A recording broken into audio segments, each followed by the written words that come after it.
So, Owen, this is so cool. We got some downtime back from Washington, D.C., all that stuff. Get to work in our garden. Look how big the kale is. Yeah. You don't sound enthusiastic. You tired? I'm just tired. I'm exhausted. You know, I've been having this weird dream. It's really strange. It's like I'm small and I'm in the garden and I'm looking up Yeah. at the plants. Like I'm under the plants and I'm peering out Okay, weird. from the plants. Yeah. You know? Weird. Are you like, do you feel like you're paralyzed, like you can't move or something? Because I've been having Yeah. some weird dreams too. It's like, yeah, you're in the garden. It's like the sun's baking down. There was a dog coming over to sniff Yes. me. Yeah, and your clothes are different. You've been having the same dream? Yeah, I got a. Yeah, this is. You're kidding. I mean, isn't that weird? Yeah, I think we've been spending a little too much time together. I don't know. Do we need some kind of help, or probably I don't something know. we can find I don't online. know. Well, let's get this we got kale kales harvested for now. Yeah. Okay, that's weird. I thought this was a gnome-free zone. Is this a practical joke? No, I don't know anything No. about this. Okay, that's. Huh? Somebody broke in and left a. Come on, man. Somebody's leaving gnomes in our garden. That is a creepy gnome. And what's that? Another What? one? Oh my Oh, God. and this is silly.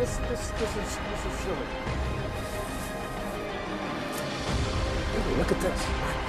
This is weird. Okay, this is gnome number 2. So, Two? okay, if there's 2, there's probably more. I think we have to find all of them. Okay, let's go.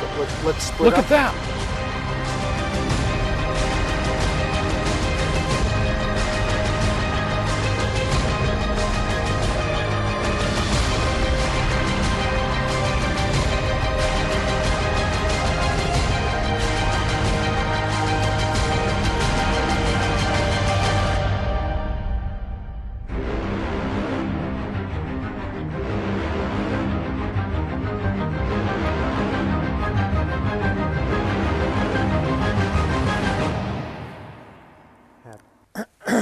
Billy? What? What's with your hat? Okay.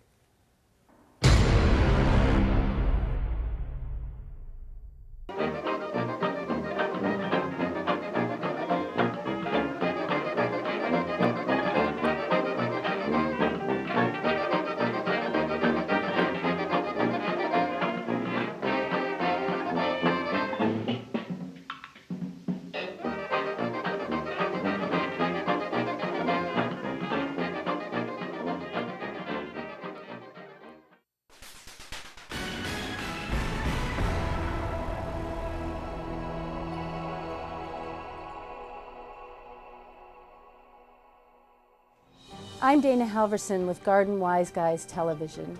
Earlier this morning, the Garden Wise Guys were reported missing somewhere in Santa Barbara, California.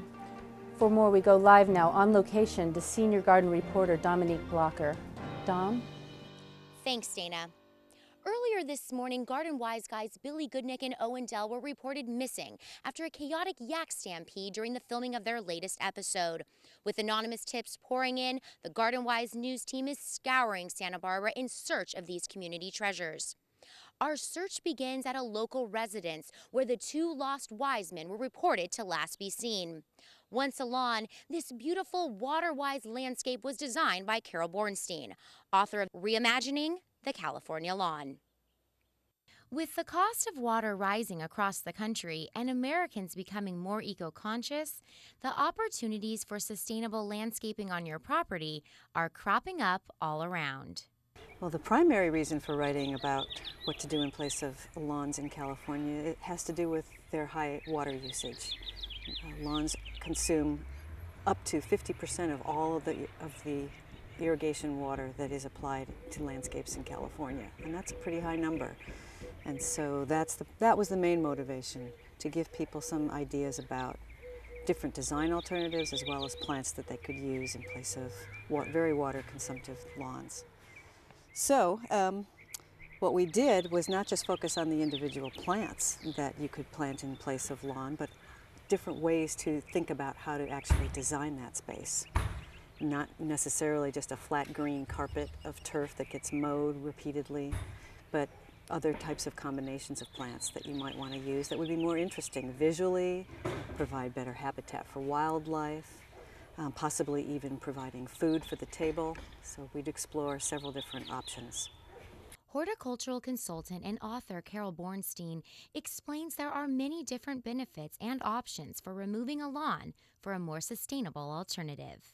There are a lot of really great design examples here in Santa Barbara that feature different ways to landscape the front garden in particular. So they're well represented here in this particular publication. And you know, here in California, or in Santa Barbara rather, our average annual rainfall varies from about 17 to 20 inches, depending on which part of town you're in.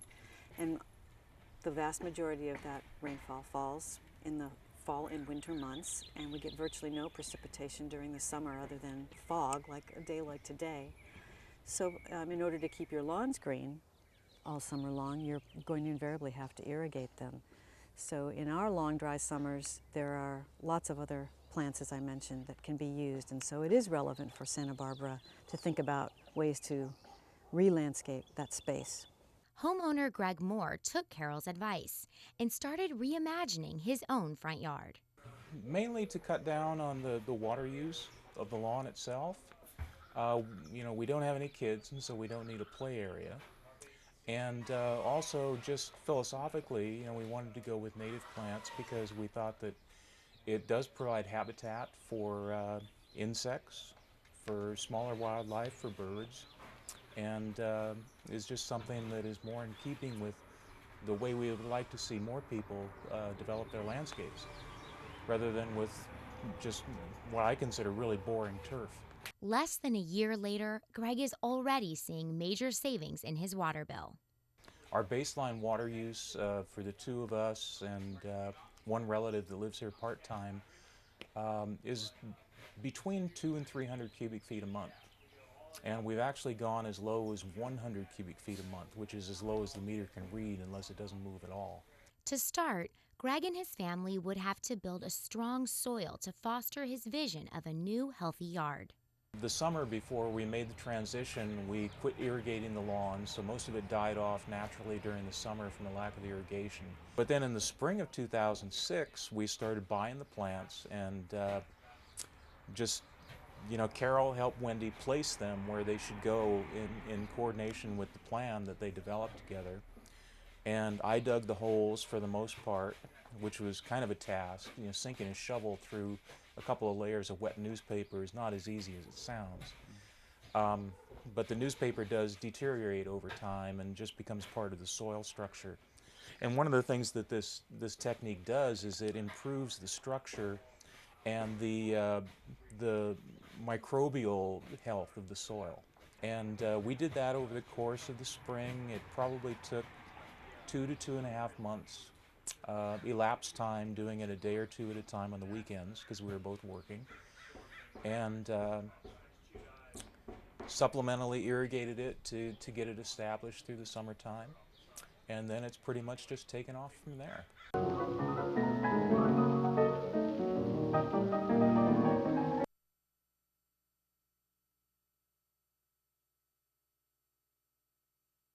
If you water your lawn every day, you waste water. If you flush every time you go, you're wasting water. If you spend more than 10 minutes in the shower, you waste water. If you leave the water running when you brush your teeth, you're wasting water.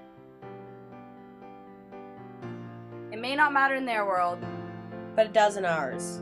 For more information on conserving water, Please visit sbwater.org.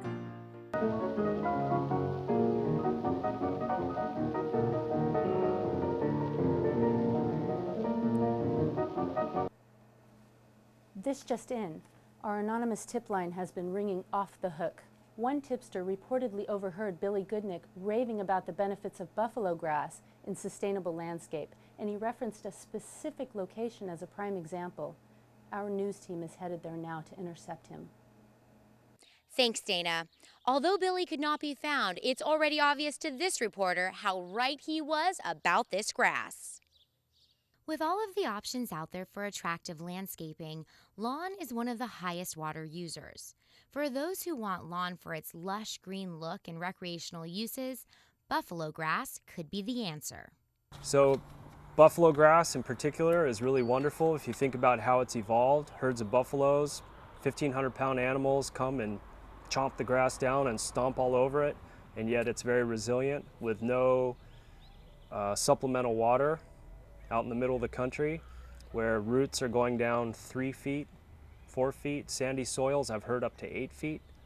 Probably not so deep in our clayer or siltier soils out here, but very strong roots, very drought tolerant and resistant, and very hardy to disturbance. The appeal of this grass isn't just environmental, it also has a basis in science. UC Verde buffalo grass differs from other buffalo grass cultivars in that it was the only one that's been bred for California. It was bred by University of California at Davis, and the reason why the Professor Lin Wu developed this variety was because buffalo grass varieties that come from the Great Plains states have not performed well here due to extended dormancy and poor establishment and long winter color. With Santa Barbara's Mediterranean climate, lawns need special attention and a lot of water to keep them happy and healthy. This grass in particular is unique in that it appears to use probably on the order of about 1/5 to 1/4 the amount of inputs that the traditional turf grasses use that we find around here. So we're looking at watering maybe once a month in summer, a deep water, as opposed to once a week on a properly applied water regime on a normal turf grass. So much less, and as far as fertilizers go, maybe 2-3 fertilizer applications a year, slow release organic fertilizer. And as far as mowing goes, I actually kind of like it shaggy and long and soft, so pretty much mow it about twice a year. The savings aren't only found in the installation of the grass. So a homeowner would have a choice of either mowing the grass on a regular basis as they would with any groomed lawn, or they could let it go as a short meadow grass. In the ground, UC Verde will get to be 6 to 8 inches tall. This is going to be the look, kind of a natural short meadow grass look. If they decide to mow, the mowing frequency is going to be at least a half of what it would be for other grasses, particularly cool season grasses. And this flat is also showing probably the deepest green color that this is going to get. A little bit lighter in color than the lawn behind us, and that's just due to fertilization. But it does go a fairly green color, but that's going to be about the extent that it goes. Despite the similarities between conventional lawns and buffalo grass, the differences in upkeep and water use are stunning. This last year, we watered it only about 4 or 5 times. This year, we're in May. First time we watered it was actually 2 weeks ago. First time we've watered it in 6 months, actually, and we mowed it last week. And the reason we actually watered it and mowed it was to apply the fertilizer springtime, just to give it a good base for the growing months in summer. Otherwise, we probably wouldn't even have mowed it yet. The grass was bred pretty much for all of California except for above 2,500 feet elevation. It handles the Mediterranean coastal conditions quite well, and its main purpose for being bred was about water. It's going to use about 70 to 75% less water than a tall fescue grass. And if we look at our turf in Southern California, mostly what we have is tall fescue, followed by Bermuda and zoysia and some of these other grasses. These grasses are all from areas outside of North America that are experiencing rainfall of 65 inches or more a year, whereas buffalo grass, being a North American native, is much more adapted to much less water. And buffalo grass will get along on more like 12 to 14 inches of water in a year, where a tall fescue might be more like 44 to 48 inches of water a year. So it's an ideal grass for areas of water concern like Santa Barbara. As the use of buffalo grass grows throughout the state, it is becoming more and more readily available for purchase at your favorite local landscape supplier.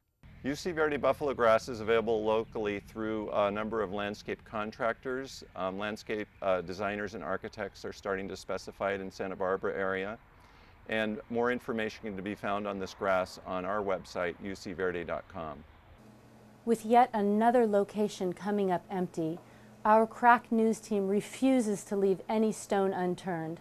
Just seconds ago, Owendell GWG tweets, "Gone to CC to check out the good dirt there, hanging with Mikey G." Dominique? Yes, Dana. We are here at the Lifescape Garden at Santa Barbara City College. Located on this coastal bluff overlooking the Santa Barbara Harbor, the flora here is beautiful. Again, we didn't find the Garden Wise Guys, but we did get to learn about this educational and community asset. Every great movement starts with education. The Lifescape Garden at Santa Barbara City College teaches sustainable gardening practices, taking the public one step closer to green. Right now we're in the Lifescape Garden, which is basically our instructional lab. This is where the classes, the horticulture classes, come down and try out the different kinds of sustainable landscaping and gardening techniques that we teach about. So this is their zone for experimentation and learning. One of the main points made in the curriculum of the environmental horticulture program is creating and maintaining a healthy soil base to promote plant growth. The soil here, here in the Lifescape Garden is basically a well-developed, well-cared-for soil.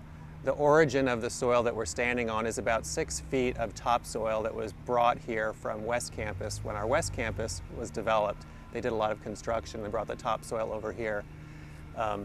And a little background on that is that this whole campus here on East Campus, this point on the bluff where we're standing now is historically a Chumash village and burial site. Lots of things happened here that were part of the Chumash culture.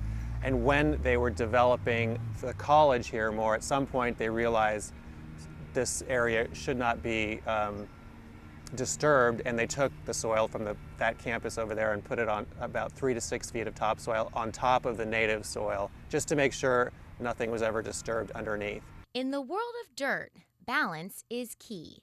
A healthy mixture retains moisture and nutrients to promote robust plant growth. Well, what makes it healthy is healthy to plants. So plants need to be able to get their water from a soil and nutrients from a soil, derive some kind of anchoring themselves. The soil has to be loose enough that their roots can penetrate and get those nutrients and water, and so their roots can grow deep enough to provide anchorage for themselves, so they're sturdy and stable. And usually you need some clay, because clay is a type of soil component that houses a lot of minerals and nutrients and water, but it doesn't give them up easily. So you want some clay, but you also want some sand and silt and organic matter in there too. So all of those components will make a soil that has a lot of nutrients, but also holds onto them somewhat, but also releases them to the plant as well.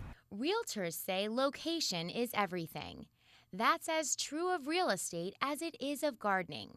Depending on its location, your soil might need a little fixing up to be as hospitable as it can be. This spot in the garden has particularly good soil. This is our food forest area, and we have a diversity of plants that are all meant to be planted intermixed with each other and to assist each other in being healthy. So if I dig into the soil, push back just this kind of what we call the O horizon, or just this undecomposed organic matter, sticks and wood chips and things, we get down to the topsoil and we can dig into it. And we find right here is a moderately good soil. I can kind of tell, because it's not sticking so much together, that it's a clay. When you do a field test of the soil or texture test, you'll be able to squeeze this in your palm and then actually push out a little ribbon. If it was really clayey, I could form a ribbon, just like if it was a piece of modeling clay or something, but this doesn't form that, so it means that there's a good amount of other things besides clay, like sand and silt and organic matter. It's friable, meaning kind of crumbly, which is good. The roots can get through it and penetrate it easily, and there's good moisture and aeration and pockets in it, pockets for the water and the moisture to hang on to. But it's not all about sand and clay and loam. Sometimes soil needs a little help from some nearly invisible friends that are more than happy to lend a hand. Compared to the last place I went to, you can pretty much dig down really easily. I can stick my hand in and dig it up. It's got the same soft consistency all the way down. This is a little bit better. It's holding together a little bit better. Not too clay still. Still really couldn't form a ribbon, but just much more soft and aerated. So that's because it's all compost. No compaction happens here. And we keep adding things to keep the balance of the sand, the silt, and the clay, and the organic matter at just the right level.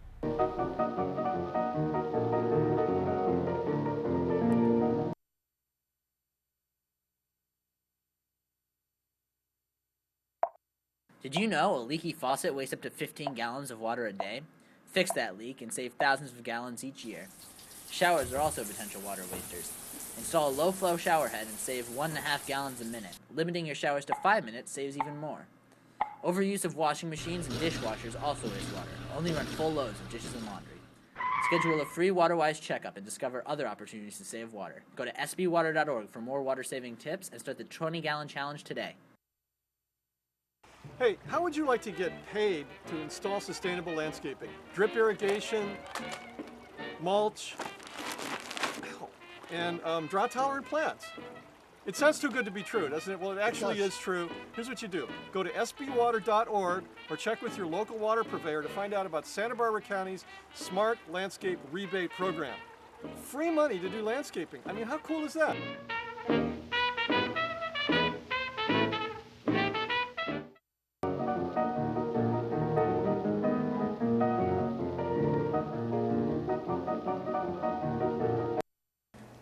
On the way back to the studio, TV news crews saw a vehicle matching the description of the Garden Wise Guys van parked outside of the home of a local Smart Landscape Rebate participant. Thanks, Dana. This building's homeowners association recently replaced their water-hungry landscaping with something more sustainable, all while being subsidized by the local water agencies with the Smart Landscape Rebate Program, saving them even more money. When confronted about the van, the owners had no comment. Recently, Santa Barbara's Via Miradero Homeowners Association took stock of their landscaping and in the end decided to make lemonade out of lemons. We had a drainage issue that had been becoming a problem, and so the whole front needed to be regraded. And in doing that, all the landscaping that was here had to be removed in order to do that, which some of us were kind of happy about because it was 1970s landscape, basically ivy, grass, and agapantha. That was it. And an irrigation system that was also from the 70s. So our timer was actually, the gardeners would turn it on, leave for a while, and come back and turn it off. So we felt this was an opportunity for us to not only update the landscape, but do it in the right way. So that we planted drought-tolerant plants, and we got a smart controller so we could save money on water and save everybody water. With the help of Kathy Perret, Water Resources Specialist with the City of Santa Barbara, the transition was a breeze. Well, partly I've had some experience just being a homeowner and living here in Santa Barbara for over 40 years, knowing the importance of conserving water and also the beauty of using native plants. So we hired Valley Crest Landscape and had a great designer who listened to what we had to say and designed us a beautiful landscape that brought all those elements into play. However, like with all change, some residents were apprehensive. There are always people who, even though they might not like the way things are, it's really hard to change. And some of them were a little skeptical. A few said they didn't want it to look like a desert. So we had the plans drawn up, and then we had pictures of all the plants, and we made a display in the lobby where everyone could see it. And then we kept track of the progress as the project went on, and that seemed to really allay a lot of fears. With a collaborative approach in the development of their landscape project, the Via Miradero community as a whole was able to decide what they wanted to improve. There was a lot of interest in continuing to have at least a portion of grass, so we only planted back what was here before. So we didn't change the size of it at all, and we chose a drought-tolerant grass. To promote this kind of landscape makeover in even more locations, the Smart Landscape Rebate Program takes it one step farther by saving you money. I happened to notice it actually on the Santa Barbara real estate website. There was a little advertisement for it, and I was just looking, a friend of mine was looking for a house, and I clicked on it, and it was right when we were planning our project, and I thought, wow, you know, this might be something that we could qualify for. So I checked into it, and I was amazed at how easy it was. So we had that sort of built in at the beginning. I told Valley Crest that we were going to do that. So in the planning, they knew that we would need all of the information for the rebate program. And then we had Kathy from the program came out and did a pre-inspection. So she looked at what we had and then gave me some suggestions. And then at the end of the project, Valley Crest had all the information for us on the supplies, and everything that we used that would qualify. And then she came out and looked at it, and then we got a check. And the end product? Well, it has a little something for everyone. I love the lavender, and that's the part that's sort of grown in the most right now. Plus the fact that they're not blooming right now, but there's also going to be Matilaha poppies along the side by the lavender. So it also is a great draw for hummingbirds and butterflies. We've noticed an increase in that. So, plus I think it's a really Santa Barbara landscape. Everyone seems to be really happy with it and feels like I do, that it looks more updated, it looks more like a Santa Barbara landscape. And to be honest, I think we all feel good that maybe we're setting an example for some of the rest of the landscapes around, that you can do this and it looks really nice and it's a good idea. Without any conclusive evidence of their whereabouts, the fate of these two beloved landscape architects is still unknown. However, this news team will not rest until they are found and safely reunited with their families and friends. I'm Dana Halverson, and this is Garden Wise Guys Television.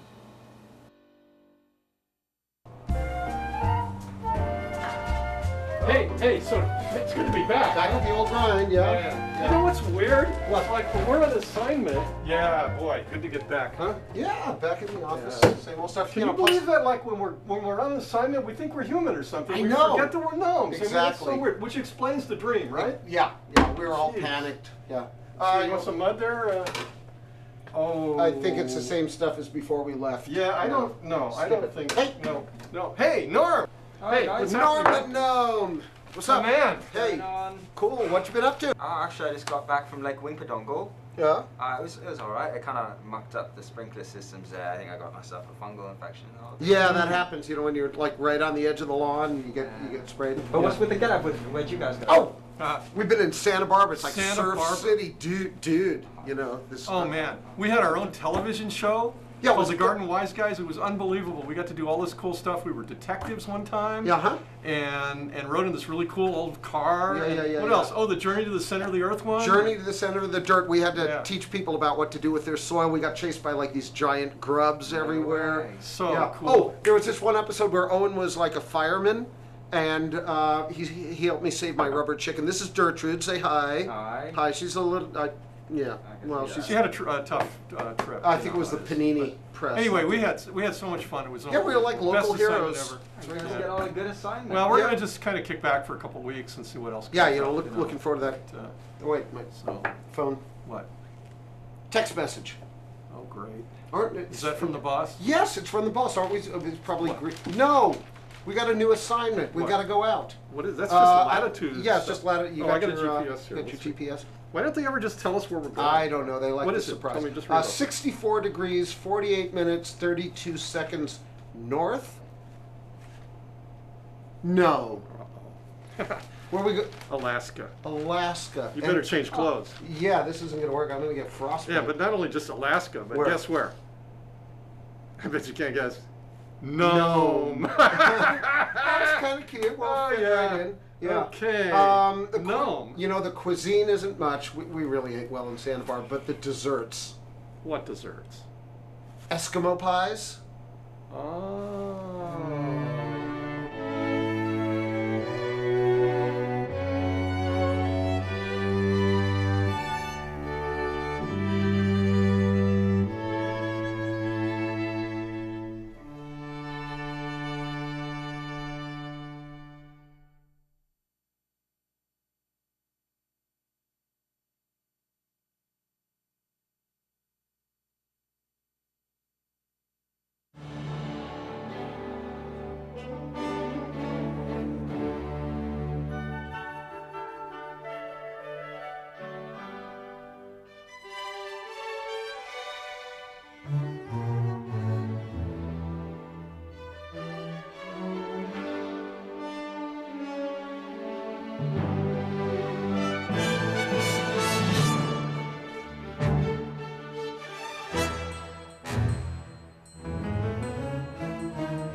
We could hit our target of 71 units if we kind of filled in this area over here. Yeah. Add another layer, so it'd be 3 stories all around, basically. 3 stories all around. As a team, we agreed that, you know, if Figueroa has, De La Vina has some smaller scale structures, is to address that with some 2-story along Figueroa, put our 3rd story more into off of Figueroa, but then to get the total count would be solid 2-story. And then we put some kind of story and a half, some 4-story massing back in here with the townhouses, so we don't have to have a 4th floor egress problem. So those are accessed from the 3rd floor, and then they go up a story and a half or 2 stories from the 3rd floor. We haven't done any economic modeling on this yet, but we're pretty comfortable with we're pretty comfortable. It's an economic solution, really. The question is, can we sell the parking? That's the biggest question I think you have. Right.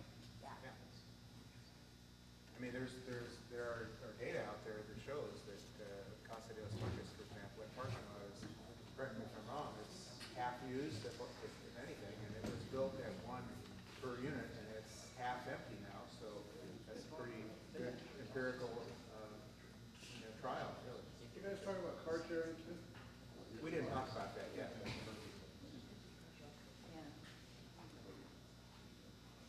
Any questions? Gordon, you mentioned townhouses, so 1-bedroom townhouse? Those are 1-bedroom townhouse. That's, the mix is, what was our final mix? We have 63% studios and 21 or 37% 1-bedrooms. And of the 1-bedroom units, the standard ones are 595 square feet. The 1-bedroom that includes a kind of a 2nd-story space was 630 square feet. And the studios were 465 square feet. No, they're not. They're all single-loaded. Except for this. Except for these little bits right here. Portion there, there's a couple of them. Again, putting a primacy on getting light and air into the sides is a fundamental goal. And we were really, a couple of major goals. We wanted to keep it affordable housing, so we really tried to avoid any underground or podium parking. And then we really wanted to preserve as much open space as possible and have a really nice Santa Barbara green open space in the middle of the project. And we do have a little bit of space over our vehicle entrance with a little arch because that was so cute. Great. Any other questions? All right. Thank you. Good work, everybody. So we've had a suggestion that perhaps since we've had quite a thorough pinup of where everybody is, that maybe at 4 o'clock we would just regroup and sort of talk about any of the other issues that we may have run into rather than doing another pinup, and that we would start with pinups on the following Saturday. Hear, hear. So that gives you guys 2 more hours to go ahead and work, and then we'll regroup at the end at 4 o'clock and see where we are, and we'll want to take hopefully some public comment at that point in time. I know there were people that were going to return at 4, and so I want to give them an opportunity to walk around, look at things, and ask some questions. John? Yeah. Right. So now is the time to start testing the economics. And so you need to be coordinating with the economic specialists that are on the list. Mickey?